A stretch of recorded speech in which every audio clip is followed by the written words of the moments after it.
Imogen's Puzzle Part 2. What the fuck was I thinking?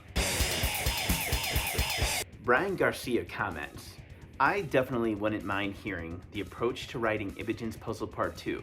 It's still one of the sickest guitar pieces I've ever heard. Didn't get the vaccine. So, Imogen's Puzzle Part 2, I think, is an amazing story and a great example of how utilizing patience, a multitude of different angles on your composition can benefit. Cool piece named Imogen's Puzzle Part 2. The story of how I composed Imogen's Puzzle Part 2. It was 2002. I was working overnight in a residential home. I was encouraged to play guitar all night. Why? It meant that I wasn't sleeping. I'd play all night, and since it was at work and I worked many hours, I really developed an insane practice regimen. The time I had bought my first metronome, and I bought all the videos I possibly could, and I was sitting down and just regimenting my play like on a daily basis. My playing really started to improve. My routine was intense, intrinsic. And then I went to jail for a month. Yeah, so I went to jail for a month. My yearning to play the instrument was unable to be satisfied. They wouldn't allow me to have a guitar there. Fair enough, I didn't ask to have it, but... So what I did was, I took a sheet of paper and I drew a fretboard, right? I would sit there at the table. I would just like fuck with it, do. I thought to myself, wouldn't it be cool to try to figure out a ergonomic, easy, flowing riff or a musical idea where my hands just worked very fluently, so that once I developed it in a very accurate form, I would be able to just like fly, you know? So, you know, just doing like rolls like that. I looked at the fretboard and I started working out this 4-finger tapping B5 arpeggio, right? And it was just like the first time I really used my pinky to tap using precision. So I get home from jail, have this idea, I pick up the guitar, damn, this is cool. I'm like sitting here thinking, all right, it's a B5.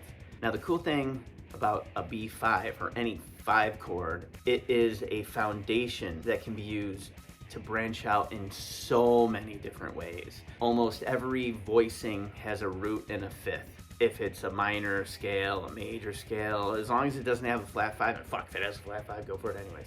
But my point being, it's a good foundation to develop many ideas. What I did was, first I looked at it and I'm like, okay, day 1. Maybe I could move to another chord using a similar type of technique. I decided to move to A5 and I turned it into an A minor. I used similar flowing fingers for the most part, and then I did this tail where I would tap and then hammer on, tap and pull off, and then skip strings up and down the fretboard. It made a cool effect. And I did that ascending with A harmonic minor and then descending with B harmonic minor. And as I descended back with B harmonic minor, I was set up to land at B5 again. After I did that, I was finished for the day. Quite often, if I'm willing to just sit down once a day and just doodle, I will come up with something that is cool, unique, hits a certain grade of quality. Then I'm like, yes, I did this. I would have never thought this happened. I'm so happy I actually sat down and played the guitar today.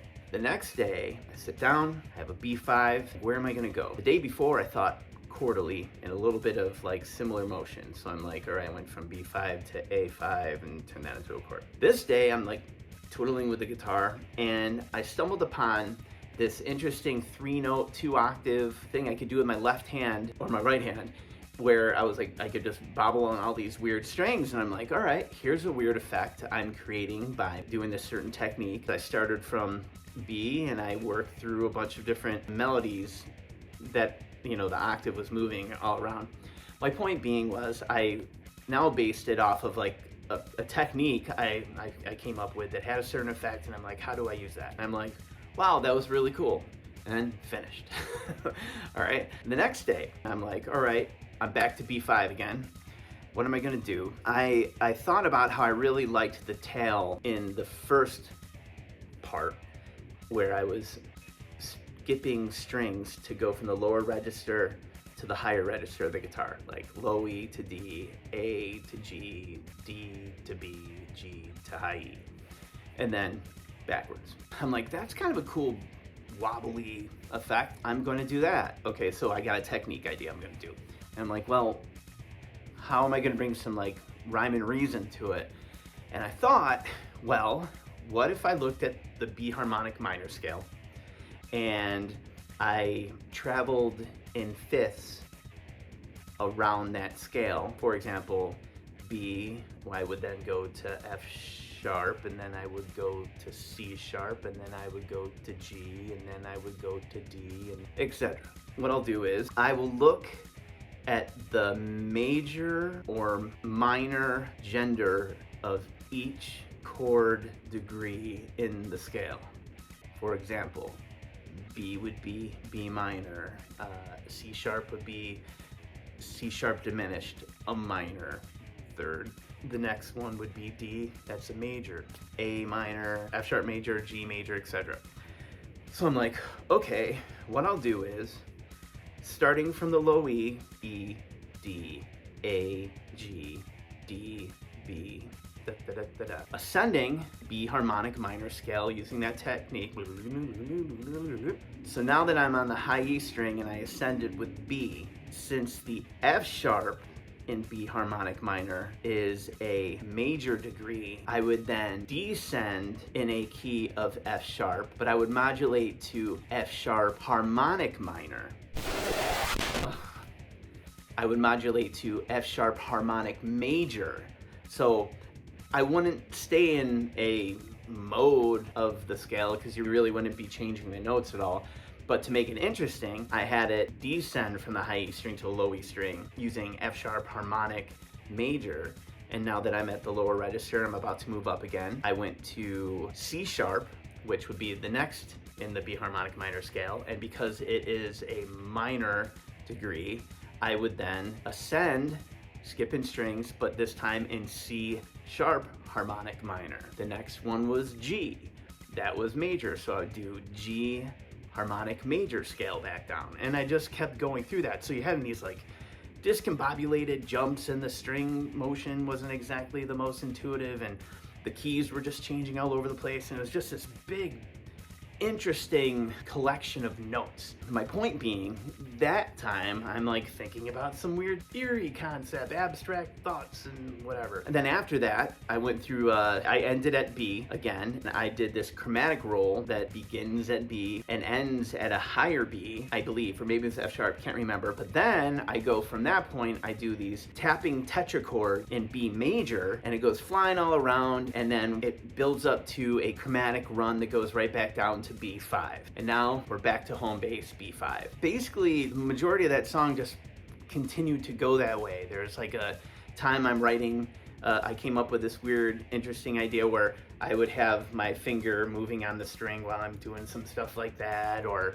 you know, I'm like, all right, I'm playing with this 8-finger tapping thing, so I'm like trying to play it like a piano and doing different stuff like that, and some weird abstract, like diminished tension things I did. But the point is that I would come and go every day. I would always be starting from this B5, so I kind of had a clean slate, but it kept the song thematic somehow. That's kind of what was going through my head when I was writing that. Usually if I can just sit down and be patient enough to work through some of the groggy eyes of beginning to try to be creative, quite often I'll find something that was at least redeeming. Yeah, I'm so happy I wrote that, performed it in a recital. I played it in a Guitarmageddon contest I won. That was exciting. I have a video of that somewhere, I know it. Yep, and then Psyopus got together for our Opposing Encounters Considered album. We started working on adding drums and bass to it. The rest is history. Interesting story though. Why is it called Imogen's Puzzle? My top 3 horror movies of all time. 1, A Nightmare on Elm Street, the original. 2 is Hellraisers 2. 1 is Hellraisers 1. In Hellraisers 2 and 1, there is this puzzle box right? In part 2, there's this young blonde mute who they bring into the labyrinth of hell who has a knack for solving puzzles. I watched it one day and the credits were coming down. I noticed the name Imogen, and up until that point I had never seen that name before, and I thought, wow, what a really cool name. It just so happened that the blonde mute, her name in real life is Imogen. So then I'm like, sweet, I got Imogen's puzzle. A little more Psyopus trivia. Imogen's Puzzle Part 2 was actually the original. When we were recording the first Psyopus album, Ideas of Reference, I had composed the original Imogen's Puzzle. I composed it, sounded like a puzzle. I just took the name from that and put it on that instead. And then when the second album came around, well, obviously I'd already labeled a song Imogen's Puzzle, so I'm going to call it Imogen's Puzzle Part 2. Heady concept, right? So, yeah, there you go. All right, thanks for checking this out, and sincerely, I want to thank all of you for all of your support, buying my books, taking lessons from me, checking out this video. It's great because it's helping me to format my life to make music again, so I appreciate it. If you liked the material we went over today, fuck yeah. If you want to cover something else, tell me in the comments, I will fucking read them. Maybe I'll discuss them.